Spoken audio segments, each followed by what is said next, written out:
நேத்து ஒரு ஸ்பெஷலான விஷயம் நடந்திருக்கு. Yes, sir. அது கண்டிப்பா நான் ஷேர் பண்ணோம். கண்டிப்பா. ஆமீர் கான் சார் படம் பார்த்தாரு நேத்து. வாவ். அண்ட் படம் பார்த்துட்டு செகண்ட் ஹாஃப் வந்து லைட்டா கண் முடிஞ்ச உடனே அவர் கண்ணீர் விட்டாரு. ஃபுல்லா கண்ணெல்லாம் தொடச்சி பேசினாரு. It was very impress. அவர் ரொம்ப சந்தோஷப்பட்டார். அவர் சொன்னாரு இந்த மாதிரி ரிலேஷன்ஷிப்ஸ் பத்தி படங்கள் வர்றது ரொம்ப கம்மியாயிருச்சு. அண்ட் இது வந்து ஒரு சூப்பரா நீங்க எல்லாரும் பண்ணியிருக்கீங்க. அண்ட் ரொம்ப பாராட்டினாரு படத்தை. அண்ட் நாளைக்கு அதை பத்தி பேசியிருக்கிறாரு. நாளைக்கு வரும் வெளியே. But I was very happy. ஏன்னா இது ஒரு பயங்கரமான மூமெண்ட். தம்பி கிட்ட சொன்னேன், நான் படத்துலேயும் படம் வந்து அமீர் கான் பார்க்குறது உனக்கு வேற என்ன வேணும் அதுக்கப்புறம். அண்ட் ஃபர்ஸ்ட் படம் பார்த்தீங்கன்னா ருத்ரா ஒர்க் பண்ண படம் தர்பார். ஸோ ரஜினி சார் படம்.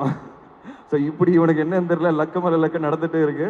பட் ஹார்ட் ஒர்க்கிங் கை, கண்டிப்பாக ஹார்ட் ஒர்க் இருக்கு. ஸோ ஹார்ட் ஒர்க் இருக்கிறதுனால தான் இதெல்லாம் கிடைக்குதுன்னு நான் சொல்லுவேன்.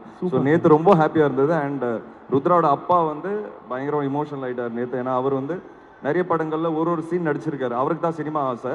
ஸோ ஒவ்வொரு சீன் நடிச்சிருக்கிறாரு. ஆனால் அவரால் மேலே வர முடியல, சினிமாவில் சக்ஸஸ் கொடுக்க முடியல. அவர் வந்து அவரோட ஆசை தான் என்னெல்லாம் வந்து சினிமாக்குள்ளே போக சொன்னார். அவரோட ஆசை தான் ருத்ராவும் வந்த காரணம். அவர் வந்து நேற்று அமீர் கான் மாதிரி ஒருத்தர் படம் பார்த்து, என் பையன் படம் பார்த்து இப்படி இமோஷனல் ஆகிறாருன்னு சொல்லி அவர் அழுவ ஆரம்பிச்சிட்டாரு.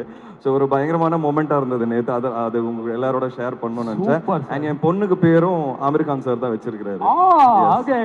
மீரான்னு பேரு. ஸோ படத்தில் ஹீரோயின் பேர் மீரா. அது இன்சிடென்ட்டாக ரிலேட் ஆயிடுச்சு எல்லாமே.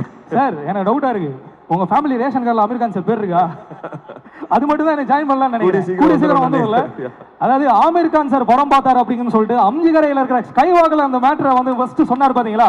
அதுக்கு ஒரு பெரிய கிளாப் பண்ணலாம். ஒரு மிகப்பெரிய எதிர்பார்ப்பு நமக்கு கிரியேட் ஆகுது. ஜூலை 11 வர போற ஓஹோ என் பேபி எல்லாருமே தியேட்டர்ல பாருங்க. சினிமா உலகை ஃப்ரேம் பை ஃப்ரேம் படம் பிடித்து காட்டும் தந்தி சினிமா சேனலை இப்போவே சப்ஸ்கிரைப் பண்ணுங்க.